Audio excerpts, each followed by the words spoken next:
Can I help you? Hi, guys. The lesson's titled 5.1 West African Culture Daily Life. In this lesson, you guys will learn about daily life, the development of the economy, and the oral tradition in early West Africa. It's the first time we have a podcast for this unit, guys, so we just want you to remember that you will have a podcast quiz following this podcast, most likely tomorrow. Whenever you guys hear this sound, it means that you guys have heard a vocab word. So your terms are kinship, clan, labor specialization, and griot. All right, you guys, also, we want to remind you that we have a big idea and essential questions for this particular unit. The big idea this go around is rulers have a great impact on their society and leave lasting impressions. And we have some essential questions as well.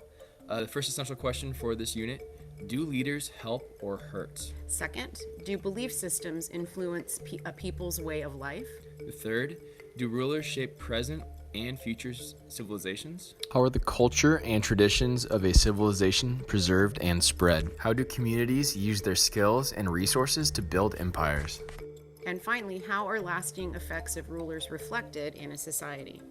Okay, now we want to make sure you can always have your history book out and open. This lesson you can find from pages 151 to 154.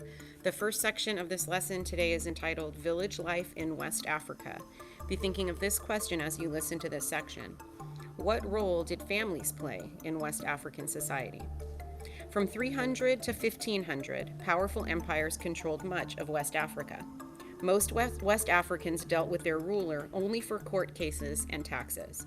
Many of these people felt a strong loyalty to their village and family. Family relationships were very important in West Africa.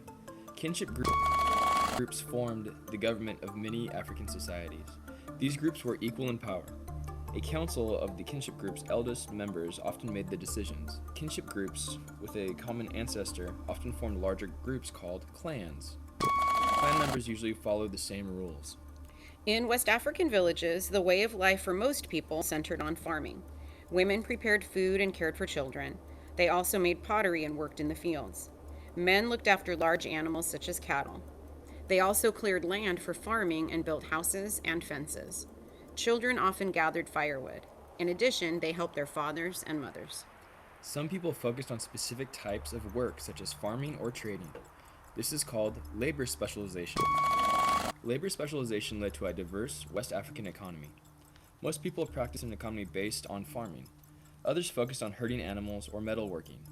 Iron technology allowed Africans to create stronger agricultural tools and weapons. As a result, they became wealthier. Also, their population grew. Finally, some people traded goods with West Africa. They also traded with other regions, such as North Africa. The question you guys should be able to answer in your head right now: what types of work did West Africans specialize in? All right, moving on to the next section, you guys, on pages 152 and 153. It's called Trade and Regional Commerce. Okay, be thinking about this question as you're listening to this section. How did trading develop in West Africa? By AD 300, population growth and trade had led to the development of West African cities. Gold mining and trade in slaves led to more contact with North Africa. Local and international trade increased. As a result, the cities became more important centers of trade. They also became centers of politics, religion, and education. Trade between West and North Africa continued to grow. West Africans received salt, cloth, and metalwares from Arab traders. In return, West Africans provided gold, slaves, ivory, and cattle hides. West African societies gradually developed complex trade systems. Soon, kings arose in West African societies. The king kept trade running smoothly. As a result, many people were loyal to him. In addition, kings often played an important role in religion. They were expected to help the economy by performing prayers and rituals. All right, you guys, you should be able to answer this question right now. What was the relationship between kings and trade in West Africa? All right, guys, our final section is the oral tradition in West Africa. You can find this on pages 153 and 154, and the question we want you to be thinking about as we're talking about this is, what is oral history? For centuries, West Africans had no written language. Because of this, they did not record their history in a written form. West Africans passed on their history through a collection of stories. These stories were about people and spiritual forces in the natural world. The storytellers were called griots. They often used music in their stories. The stories entertained and educated. The griots passed on a clan's or kinship group's history. The West Africans, their departed ancestors watched over them. They thought that their ancestors could help the living communicate with the creator of the universe.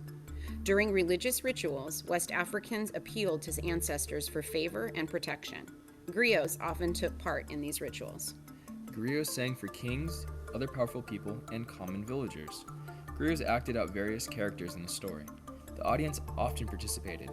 Griots are still an important part of West African culture. The question you guys should be able to answer right now in your head: with no written language, how did early West Africans pass on their history? Okay, you guys, don't forget that tomorrow there's going to be a podcast quiz. You've got your vocabulary terms, and I'll remind you of them one more time. They are kinship, clan, labor specialization, and griot. Night, night, guys. Leaving now.